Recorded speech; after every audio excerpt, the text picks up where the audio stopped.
So I'm sitting down waiting my turn. I'm in the cosmetics section. I like to use it's a Revlon pencil that I use on my eyebrows. But there's nobody here. And I've pushed this button like 5 times. I guess I figured out that what I wanted from here, but I'm stuck a little bit. This song that's playing, I used it in one of my, I think in my very first video that I uploaded. I'd never heard the full song.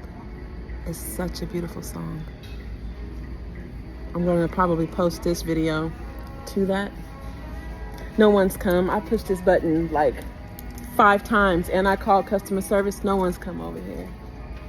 Nobody's here? No. I pushed the button and then I called customer service. I'm just sitting here waiting. No one's come. There's a gentleman in a wheelchair that was over here. They haven't. Lunch? I have no idea. Extended lunch? I have no idea. Come on. I know. It's like, where y'all at? You just walked out with it? What happened? Yeah. Oh, I mean, you can purchase it at the front. I only for like the gentleman needed them to come and unlock something for him. I need something unlocked, so I don't need thank you. Yeah. Okay, I think they think that I work it because I got on this blue tunic. Okay, so my baby is here. She's here visiting from.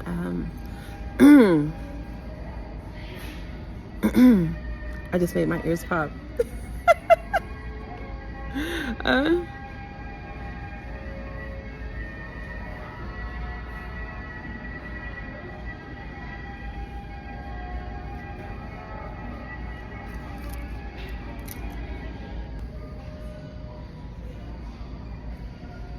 So I'm sitting here in the cosmetics section of Walmart. I needed to get a Revlon pencil.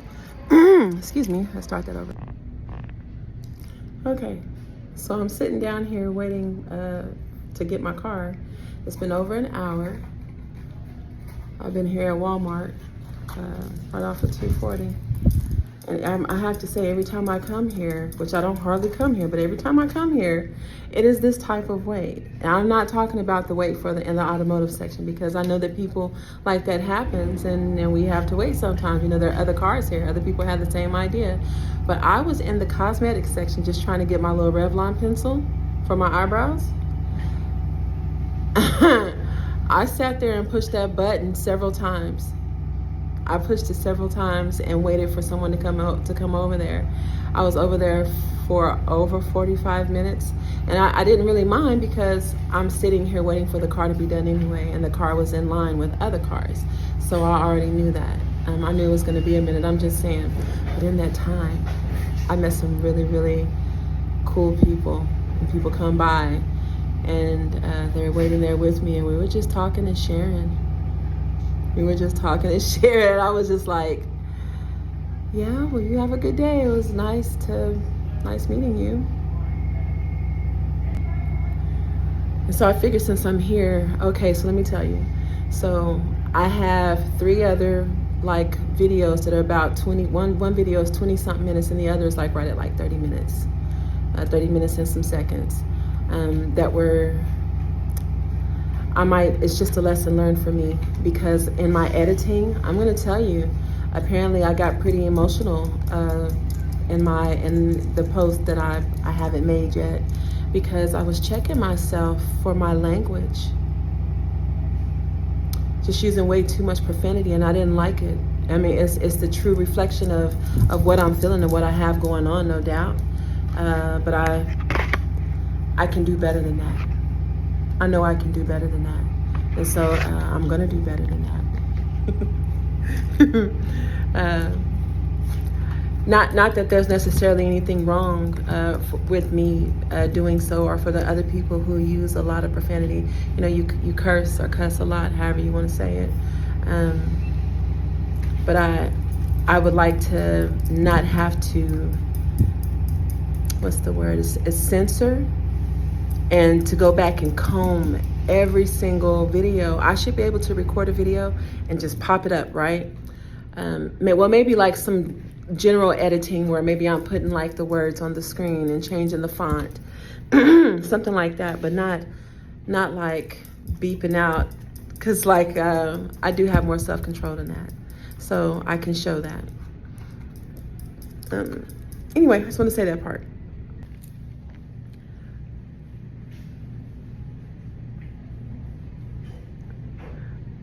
I have another guest in my office, in my Walmart office. But that aunt and uncle opted to take me in, and I just really appreciated them doing that. And the whole experience, you know, I stayed getting into fights. I was fighting when we were living with my grandmother at school, because I just, considering where I had come from, this is a place where we were afraid to ask to go to the bathroom or to go to the kitchen and get some water. And so that's a state of oppression. To have my father, who is 6'4.5", if he raises his voice and he's already loud, and my mother is just like 5'3", 5'4", maybe. I'm gonna say 5'2". I think she's probably closer to 5'2". And then it's just me and my sisters in the house. You don't know what all we saw and what all we experienced, and it wasn't all bad, but the bad was pretty scary because Daddy is so tall. And so it was the last explosive episode that resulted in them splitting and us living with grandmother, and then the truth coming out about my abuse as a child that my best friend read in a diary, told to her mother. I get sent away to live with this aunt because I'm intolerant of others bullying me. So I go to school, and you're talking cash to me about how proper I talk. And I'm like, I'm from the same hood that you are from. We are from the same place. My parents, we're a military family. And so we got to go to different schools outside of, you know, where we are from is the black side of town, the northeast side of town. But we're a little bit different, a little cultured, because we did live out of state at least once. And we were introduced to a bunch of different perspectives and cultures that, unless you leave this city, and in most cases, unless you leave this country, you are in a box and you really do not know. You only know, you're only as big as your eyes have taken you. And if you can't see yourself outside of this box that you live in, it limits growth. It limits even your perspective and your understanding of things, AKA your growth. It stifles growth.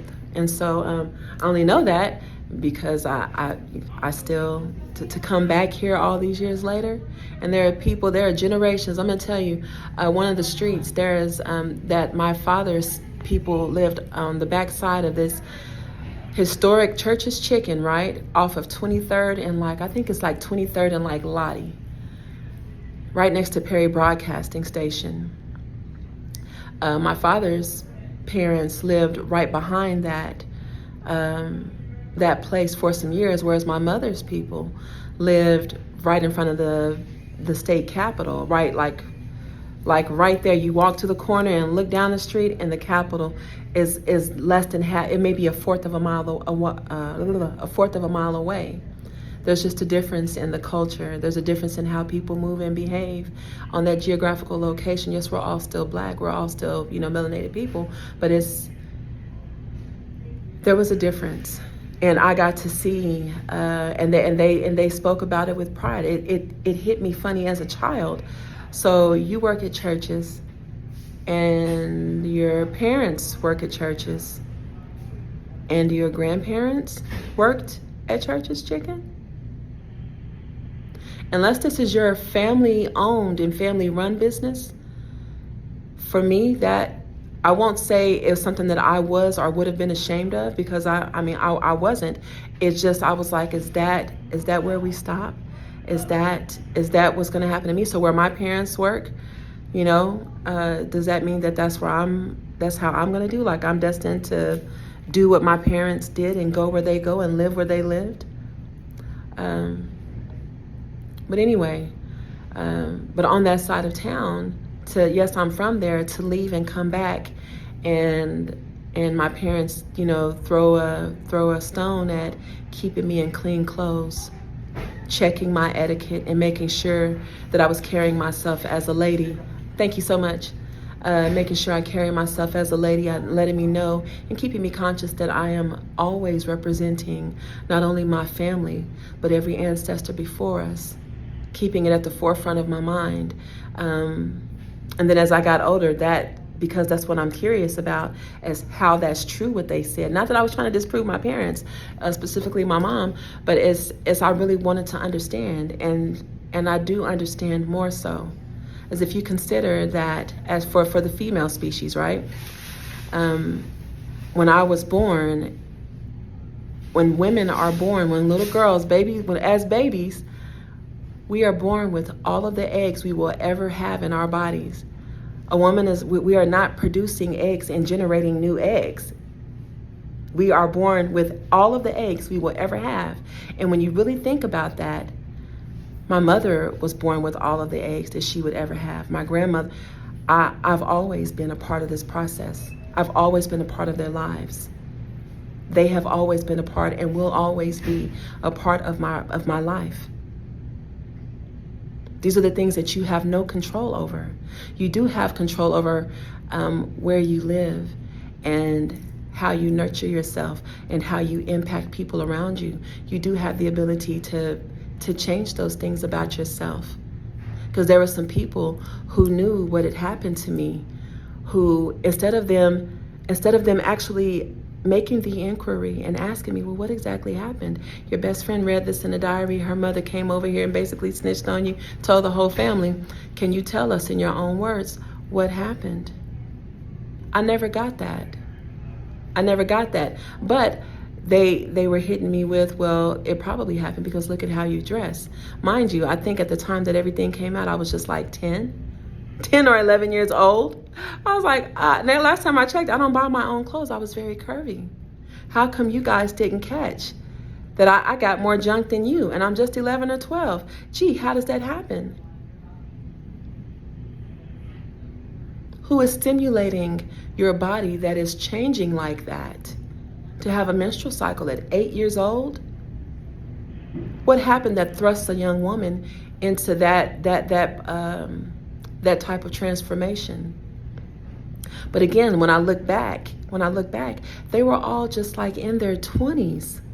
Well, my mother was in her 20s. My mother and a couple of her siblings, they were still in their 20s. Everyone else, these people are like 30s. They're significantly older. And my grandmother was there. I'm just saying, all of them did. They did what they thought was the right thing to do. And this video is not, and anytime I talk about this, it's not to shame them. It's just to say that despite that I did overcome the worst of it. I'm still overcoming it, and I don't fault anyone. I'm not trying to hurl a big wet blanket of shame on anyone, because they were where they were during that time. Looking back, they are the ones that are left with their decisions. When you had a young woman in your presence who had been abused and was being abused, how did you show up in front of her? Whether it's a male or a female, because it happens to little boys too. So, but anyway, I'm sent away to live with this aunt in another city. She and her husband and a son who could not stand me, who at that time I could not stand him either. I felt like he was just jealous, and he had been told that I was a bunch of bad things that I actually never was and am not. I'm some troubled teen. And if you think about this, when people talk about so-called troubled teens, what is it that you don't know about this person while you are passing judgment on someone that you do not even know? Is the population of troubled young people, do their lives mirror mine? That's who you're calling the troubled teen? The people who slipped through those cracks that no one gave a damn about? That they had to put some things in perspective for themselves and defend themselves? Are those the so-called troubled teens? Nice to meet you, right? Right. And I can't stop sweating. It is so hot. It's definitely more than 100 degrees. let me see if I can condense this though. So in the other video I talked about, I want to remind you first that when I'm giving you past perspective, it's perspective about my past. This is a part of my healing that I did start at the age of 18. It's been a very long journey, and this is not something that I've been vocal about to a lot of, like, people in my family knew. But that therapy was necessary, because then they asked, well, why do you need it? I kind of feel like everyone needs a degree of it when you're trying to decipher and interpret and understand. And I encourage you to do that too, because you have your perspective and the feelings and emotions that you felt about things that you witnessed in your childhood, things that you experienced firsthand. Well, it's important that when you go back to it, instead of going back and being like, well, I remember this, and when the teacher did that.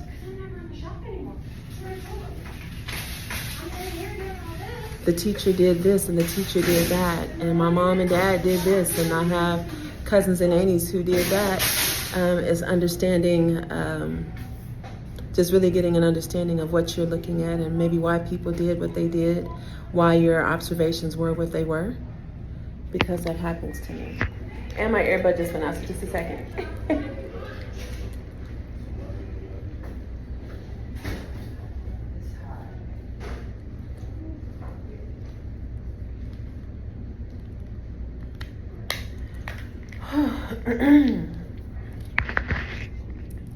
Okay, but just to allow yourself that opportunity to, with your grown-up mind, to be able to look back. I promise it's very eye-opening, and you get to see yourself as the child that you were, and you can choose to allow yourself, excuse me, to kind of reprocess some of those feelings and those negative emotions. I also think that about when we talk, this is why I decided I wanted to talk about relationships.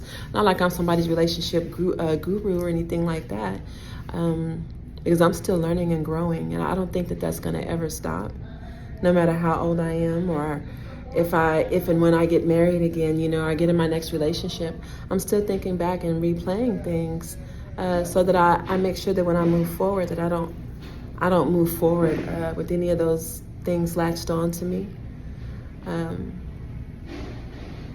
I'm focused on healing myself as much as I can before my next relationship / marriage. It's like when I think about as children, like when they refer to those early relationships, like your little crushes and stuff, as puppy love, but I think that we have a genuine idea. You get the gist of what love is when you become selfless and you just have those ideas and thoughts and desires, those things that make you want to do for other people. You know, it's whatever was expressed, I want to give you the world. Some of that, yes, is mimicked behavior from what you see on TV, and it's mimicked from you know, your parents and maybe other people that you've seen interact in relationships. But when you think back to what you expressed, I had a couple of young boys who were, you cannot consistently make a C in school, you hear me? But you want to give me the world? You want to give it to me, ItsTeneca? I just feel so honored. I felt so honored.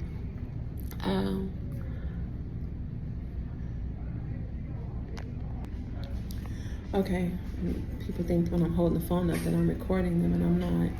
So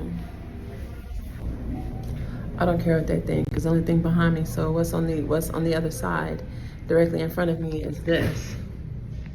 So I'm just gonna hold. I'm like, how can you think that I'm recording you if there's no one even over there? So anyway, I was talking about the desires of the hearts of children. That's when we are at our purest, as we haven't been introduced to the things that kind of change us and turn us so-called bad.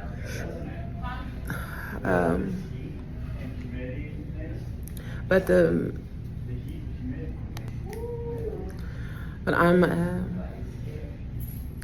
I love to love.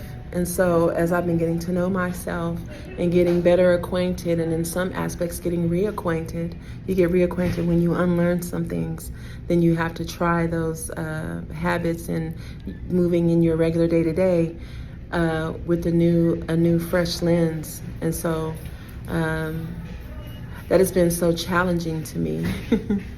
I'm silent about that, I'm quiet about it, but I imagine that everyone experiences that. But most people don't talk about it. This commercial just scared the crap out of me. When Tom Cruise went all the way to the edge there, because I'm just now seeing this preview for the first time.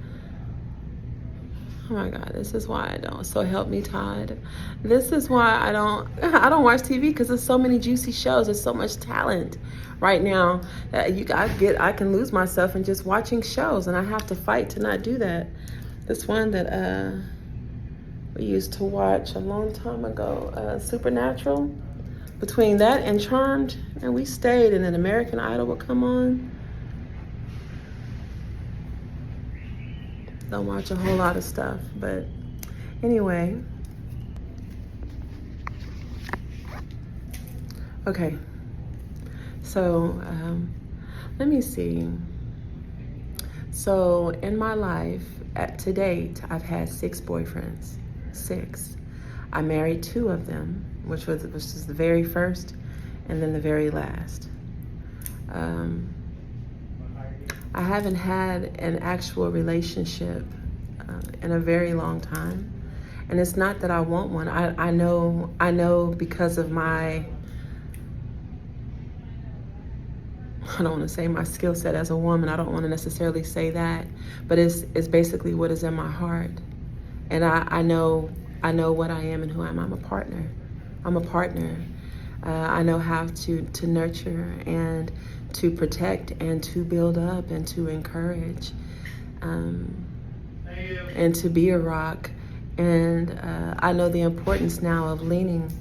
There was a gentleman that I was with before who, he kind of called me out because I was with him for a long time, like several years, before he ever got to see me cry. And I cry a lot.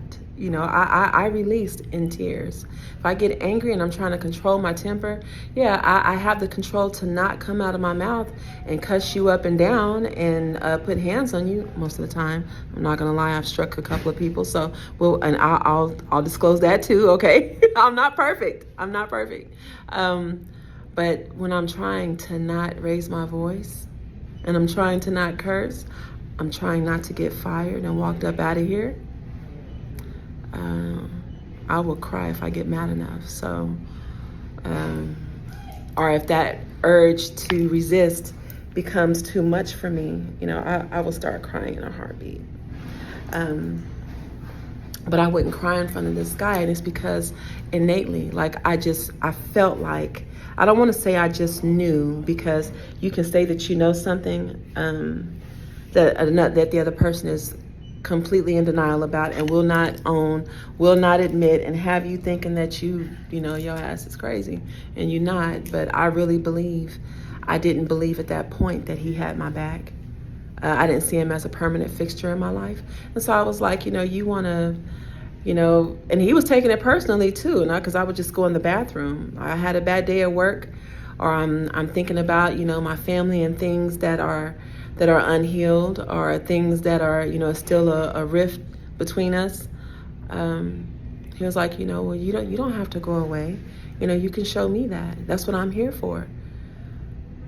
Like this particular guy, he gave me, I won't say everything, but he gave me a lot.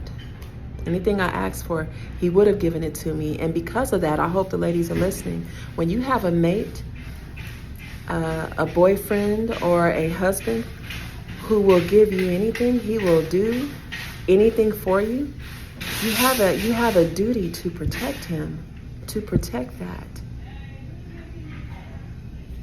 Don't let his investment in you, he's invested a degree of trust in you and faith that you will protect his earnings.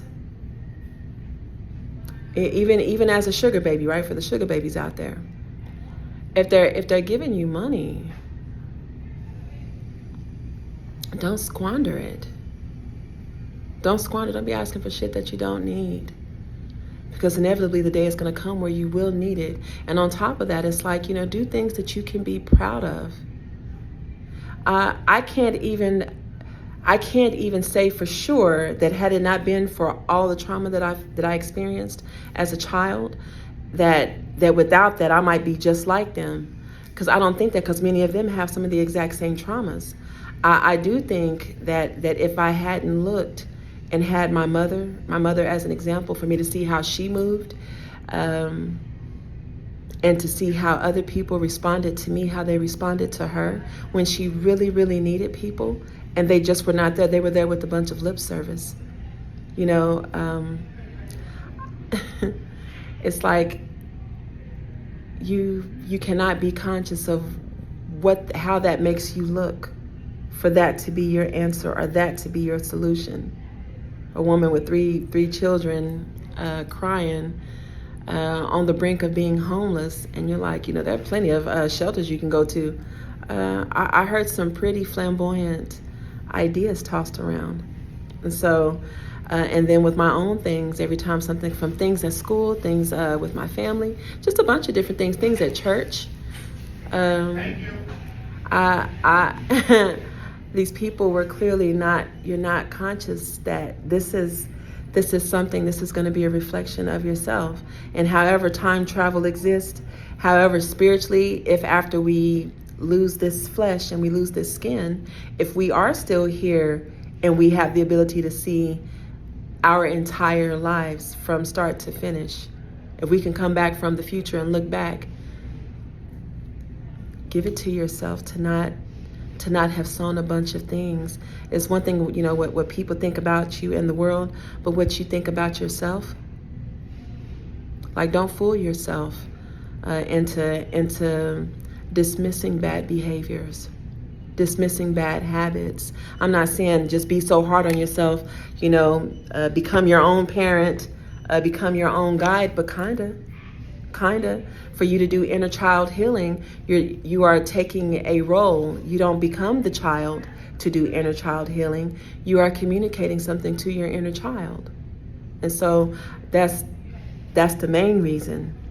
I didn't want anything to boomerang back to me. So I'm never going to cheat on you. I'm never going to jack off your money, mess up your money. When I say cheat, I mean even in text conversations. And I get it that sometimes these communications and these connections just happen. Side chicks and F boys, right? F girls, the hot boys and the hot girls. There's supply and demand for just about anything.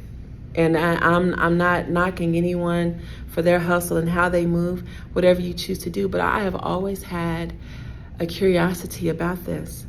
I've never understood how people who have a temporary outlook on life, I know why you're drawn to people who want, something more stable. I get that. What I don't understand is how come you choose to engage in supposed committed exclusive relationships, and you know that you have a cheaty heart. You're untrustworthy, man. You really are, and you know it. And you're engaging with someone who is trustworthy.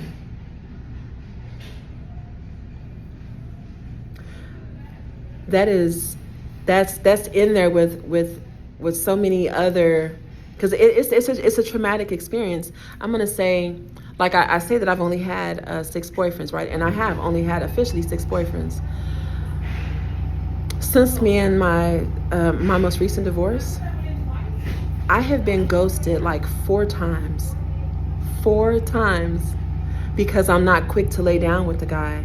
And apparently, this is what my daughters and my son are out here navigating through. people want to lay down fast. And I pretty much know, like, after we meet, and when I meet someone, and I don't have an online dating profile, not knocking anyone that does, but I don't. And so the few little times that I get outside of, away from home and work, because I typically only go home and work. That's it. But people who I meet, and someone came and started trying to talk to me and asking me questions.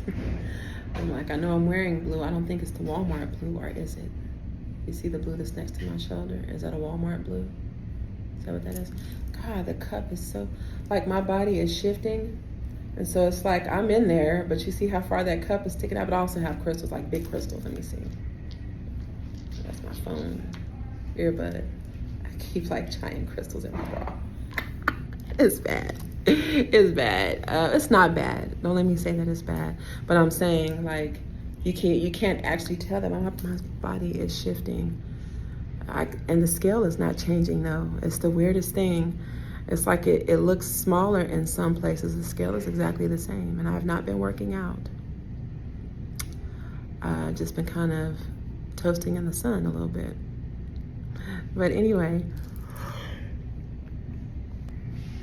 Okay, so I'm gonna try to make it as fast as possible. So utilize this time that I'm sitting here at Walmart. It's definitely been, let me see. Oh, I can't see the time while I'm recording. That's why I should have a watch on. I actually want to watch. I like the rectangle faces. If it's a round face, I don't like a round face. Unless it's, I can't say that because I do like the giant ones, the really big round ones. And I also like the very fine little bitty, dainty. I mean, I'm dainty mostly.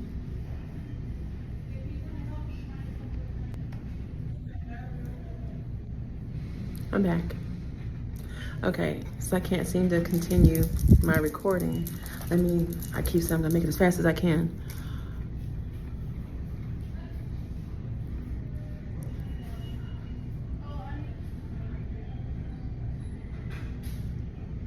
My very first boyfriend, my first real boyfriend, would come over to my aunt's house since she lived very close to where he and his mother used to live at.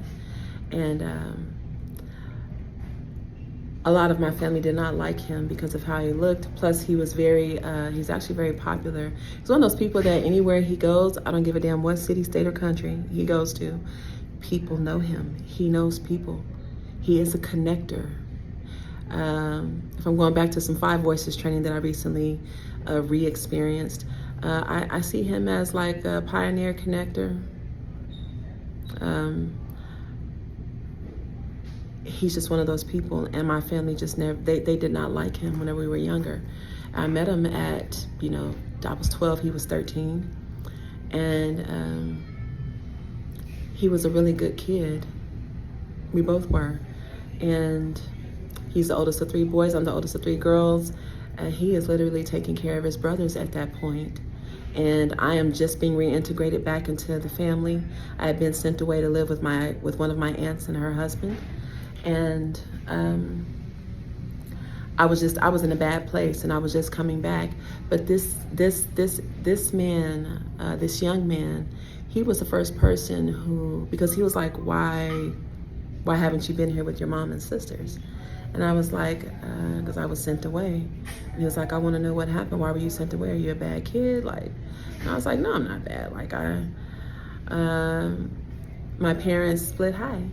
My parents split, and just as a long story short, my best friend at the time read my diary, and in that diary, I disclosed that I was being sexually abused. And that best friend took that diary to her mother, and I only learned about it because her mother then confronted me and was like, if you don't tell your mom, your people, I'm gonna tell them after church when you get, because we always had a huge Sunday dinner. The Sunday feast, really, that was comparable to Thanksgiving and Christmas, but we were having it every Sunday. And so he was just, Wayne Brady is the executive co-producer. Really? I did not know that. Put me on, Wayne. Okay, I'll come on the show. Diversify your staff. No, but he was a good kid. And the reason that he had me, because he was great and he was super intelligent. We're having those preteen, early adult conversations. We're talking about our heritage, our culture as a people, some of the things that we're learning. We got to see just in us knowing each other. This is stuff that we would never have known had we not come in contact. I won't say never, we wouldn't have known it when we knew it. That he was going to schools on the predominantly black, on the densest black population in the heart of the city that we live in. He books that he had as later, as just say when he was a senior in high school, he was using books as a senior that I had as a sophomore. That's wrong. That is wrong. We kind of observed that the whole time, in the middle schools that we went to, just comparing. I was like, I used to have that book. Like, what grade are you in again? Because he's like a year older than me, a little more than a year older than me, a year and a couple of months. And I just could not wrap my brain around that, until I could wrap my brain around that. He helped me with that. But anyway, and so the reason that I fell in love with him, and I can say I fell in love at 12 years old. He's the first person who I shared my story with about what had happened to me, about all of that. I didn't even tell you. Okay, so the best friend gives her mom my journal, and her mother confronts me just as promised after church, had us upstairs in a grandmother's room, my mother and all of her sisters and a couple of in-laws, or at least for sure one in-law was up there, a female in-law. And all these women learned about what happened, and it was swept under the rug. I was shamed because at the time my parents had just split for the very first time. And it's like, I was putting all this pressure on my mother, and they also bringing shame to our family name. We have a very high pedigree. Our grandmother worked very hard to establish herself after being married and giving a man 10 children. She and her husband shared 10 babies, 10 children. And my mother is like the second to the youngest female and the third youngest of all of them. And so the dynamics of our family and the hierarchy and just their way of moving and being, and there are so many positive aspects of that, but this is one of the negative things that it got me. It caught me definitely, and I don't know who else fell through some cracks, but I definitely I used to feel like I was kind of kneed into one or shoved into a crack, pushed off or whatever. But I had to change my perspective, because the trauma itself is enough. I'm not necessarily trying to find anyone to place blame on, because looking back, they were all so young. It's not necessarily giving everybody a pass. I'm not that passive, okay, in my healing and just evolving, the evolution of me. Just a second. In the evolution of me, it was really important that I did not become hateful. And I stood up to several seductions.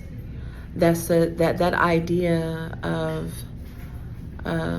as people expected me to either turn out to become extremely promiscuous, or what we call today a hoe.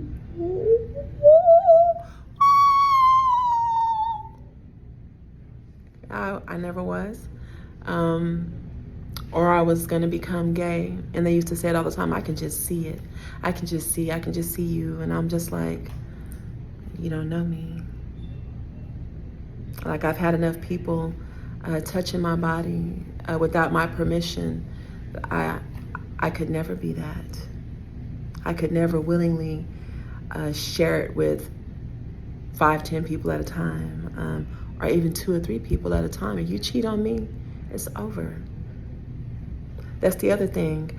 I'm loyal. Yes, I'm loyal because I'm loyal, but I'm also loyal to give that to my partner. That's a part of the thing that makes me a worthy bride. It makes me a worthy prize. Because apparently everyone does it, but I don't. I didn't, and I don't. And I encourage people, you need to think about that whenever you consider doing that. You need to consider why that is, and what that serves, and who that serves, and how that looks. This is some shit that you just cannot get out from under once you do it. And that's really what I wanted to leave you with and encourage you with.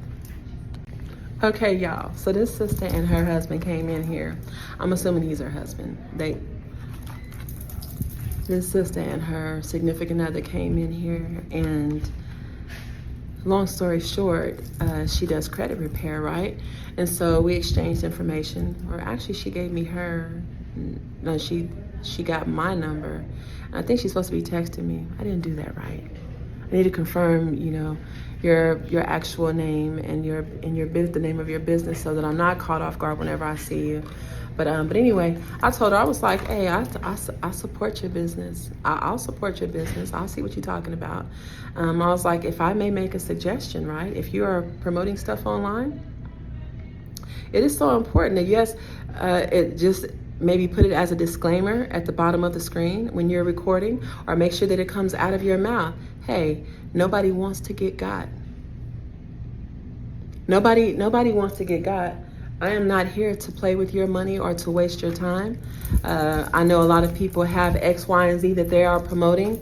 And if you just sign up, if you just subscribe, and we have these free testimonials that we'll show you, just come to our page, so then their page gets a hit because you're going to see their testimonials. And I was like, you need to be consciously communicating to people that you are not about to shit them.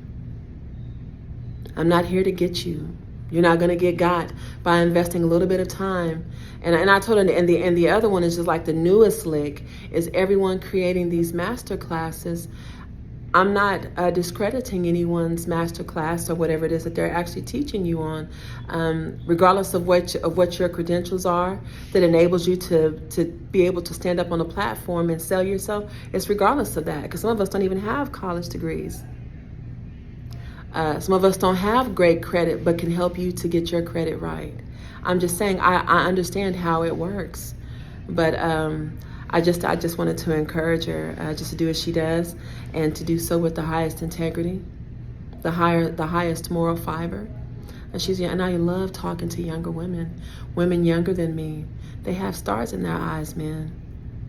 At first they don't. They speak very skeptically, and I know there's some insecurities when younger women talk to older women. But I say that even if someone is just like a year younger than me, because there's just a responsibility. It's a responsibility that a lot of people do not take seriously. I won't go so far as to say most people don't take it seriously. I will say that a lot of people don't take it seriously, and I wish that they would. That's all. Okay. So a lady came into my office, right? I'm here at Walmart in the automotive section. I've already walked around. I've been here, I want to say it's going on 2 hours now. I'm just a little bit tired, just a little bit tired. All of a sudden, this is looking very soft. I can see myself lying in it. I wiggled my toes and the fly came. It was a fly between my toe and the shoe.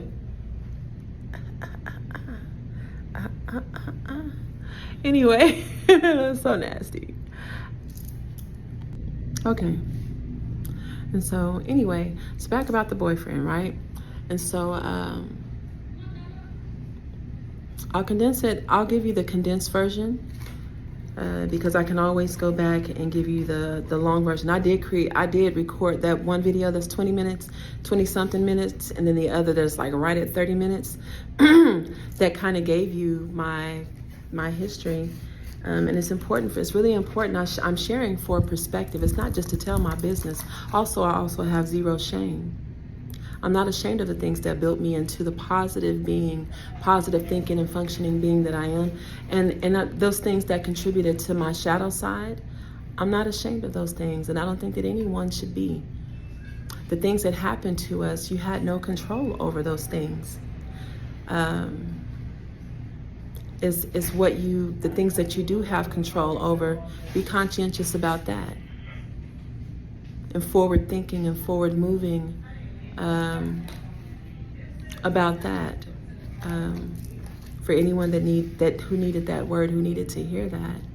So anyway, so I had that boyfriend, and I explained about the family and what had just happened, and I'm gonna tell you, like, during that time that all that stuff came out, you know, for a short time, I lost my best friend. I missed her. I missed her dearly, even though I did feel like she betrayed me. I was hoping that since she did, you know, in reading my diary, and she never had before that. Well, that I know of, she never read it. Well, no, she obviously didn't, because she would have told a long time ago. Okay. But I got sent away to live with this aunt. I briefly talked about it in another video, about how I thought that my parents, or that my mother sent me to stay somewhere, but she actually didn't. My aunt and uncle swooped in and they wanted to help, but I just felt really abandoned and left out in the cold.